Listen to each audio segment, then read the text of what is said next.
There's some news in the United States that you probably haven't heard and that may have only passed by your timeline briefly. I know we are all engrossed in news about tariffs, but something's happened at the United States Treasury and in a larger takeover of our government that is really the biggest story, not only of the weekend, but perhaps in the history of the United States. Elon Musk, the richest man in the world and someone who has not been elected to government office, and who serves as the head of Doge, now has access to payment systems at the United States Treasury. The New York Times reports it this way. Treasury Secretary Scott Bessent gave representatives of the so-called Department of Government Efficiency access to the federal payment system late on Friday, according to 5 people familiar with the change, handing Elon Musk and the team he is leading a powerful tool to monitor and potentially limit government spending. Let me translate that for you.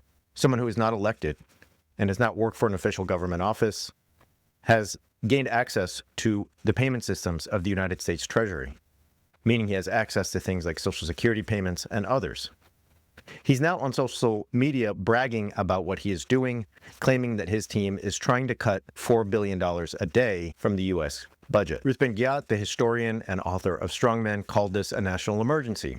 Jamel Bouie, the author and writer at the New York Times, said, in addition to Musk stealing the data for his own purposes, I imagine that they think they can simply shut off payments to whoever doesn't comply. Musk went so far as to call USAID a criminal organization, and now USAID officials are scrambling to save data and records before they are taken offline and perhaps destroyed. Marisa Cavas reported this the other day.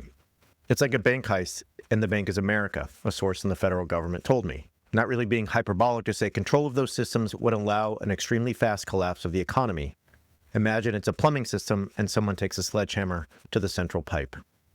To date, very little has been done by Democratic leadership to quell the situation. Ron Wyden, a senator, has called for questions to be answered. Elizabeth Warren has said this must stop. This story may be the most impactful we've ever had, not only in the second Trump administration, but in terms of a constitutional crisis.